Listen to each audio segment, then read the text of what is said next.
Hello, fellow North Americans, especially my fellow Canadians tuning in from coast to coast. I'm Amy Suzanne, Directress and CEO of VNA Voices of North America and its WDBG Windsor Detroit Broadcast Group affiliate. And tonight, we're going to be delving into a truth that's been hidden in plain sight, a wake-up call that's long overdue, starting with how we've all been duped and brainwashed into being stuck on stupid for 3 centuries. Fed a steady diet of imperial propaganda that painted loyalty to the crown as noble patriotism, while downplaying the revolutionary fire that could have given us true individual freedoms. Schools, media, and even our own history books glossed over the raw deal, convincing us that monarchy's stability was superior to the chaos of self-rule, all while entrenching a system that keeps power out of our hands and in the laps of elites and distant royals. It's kept us complacent, accepting limits on our rights as Canadian values, when really it's just clever brainwashing to maintain control. Let's step back in time, way back to the days before the lines were drawn, when the people living in what we now call Canada and the United States were, in many ways, one shared people under the British Crown in North America. Before 1776, the British colonies stretched from the Atlantic seaboard up through the Northern Territories, including the vast province of Quebec, what became Lower Canada and is now Quebec. English-speaking settlers, Scots, Irish, and especially the French-speaking habitants and Canadians who had built their lives here since the days of New France, all lived in this broader British North America. These were our common ancestors, farmers, traders, merchants, and families navigating the same frontier challenges, the same fur trade networks, the same tensions with indigenous nations, and the same distant king in London. The French, who remained after the 1763 Treaty of Paris, when Britain took control of New France, became British subjects alongside their English-speaking neighbors to the south. They preserved their language, Catholic faith, and civil law traditions, but they were part of the same colonial world as the people in Massachusetts, New York, Virginia, and the other 13 colonies. Trade flowed freely along rivers and trails, families crossed borders that barely existed, and everyone dealt with the same imperial policies from Parliament that sparked growing unrest. The Quebec Act of 1774 recognized this shared space by guaranteeing religious freedom for Catholics and restoring French civil law in Quebec, moves that actually helped keep many French Canadians neutral or loyal during the coming storm, as it protected their way of life under British rule rather than risking the anti-Catholic prejudices some patriots voiced early on. But the point is, we were intertwined. One people in a vast northern continent facing the same overlord claiming divine right to rule without real representation. Then came the rupture. The 13 southern colonies rebelled against that crown's overreach, fighting for unalienable rights, life, liberty, pursuit of happiness, vested in the individual, not the monarch or some elite. They rejected divine right monarchy and built a republic where citizens choose and govern themselves.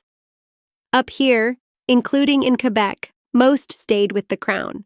Some out of loyalty, others because the Quebec Act offered safeguards for French culture and religion that seemed safer than joining a revolution led by Protestant neighbors who had once fought against New France. The American invasion of Quebec in 1775-76 aimed to bring us all together in independence, but it failed at places like the Battle of Quebec, where French Canadians largely didn't rise up en masse, and British forces, with local support, held the line. That split created 2 paths, one leading to the United States' emphasis on unbreakable individual rights and limited government, the other to our Canadian blend, parliamentary system under the monarchy, with the Charter of Rights that's important but more flexible and override-prone. The Crown's divine right claim lingers in our structure, often limiting the full unalienable rights we could have claimed as inherent. This 3-century ideological war, monarchy's divine right and centralized collectivism versus individual sovereignty, started right there in those shared colonial days. Vinny, Rohan from War Campaign, now uncensored, Signs of the Times, Howard, Chris Dacey, The Chad, even Andy Lee and others have been hammering these facts home for years, trying to wake up so many stuck-on stupid Canadians to the inequality it creates. How the superseding divine right of the crown tramples and limits the unalienable rights we should possess as naturally as breathing. If we truly held those rights unshakably, and if the charter wasn't a sham legal fiction open to suspension, the Freedom Convoy never would have been crushed the way it was. Emergency powers wouldn't override freedoms so easily. And let's call it out plainly. Even many so-called conservatives, including figures who claim to champion freedom and limited government, have protected this anti-individual choice and rights crown-based system for far too long. They've refused to do what's necessary, push for real constitutional change, question the monarchy's role openly, or demand that ultimate power and unalienable rights be placed firmly in the hands of Canadian citizens, not a distant king or parliamentary overrides. Whether it's clinging to tradition for votes or avoiding the tough fight against the status quo, this protection of the old imperial framework has kept real sovereignty out of reach for everyday Canadians, from Quebec to the prairies to the coasts. Fast forward to today. What we're seeing with Operation Epic Fury and the dismantling of old imperial financial controls in the Middle East echoes that same fight against lingering British-centered dominance. It's a reminder that the choice we made, or didn't make, back when we were one people, still shapes us. As these events unfold, and they're targeted, not endless, let every Canadian, from coast to Quebec, pray that the Crown's divine right claim and our hybrid system blending monarchy with centralized control finally gets unseated and rebuilt.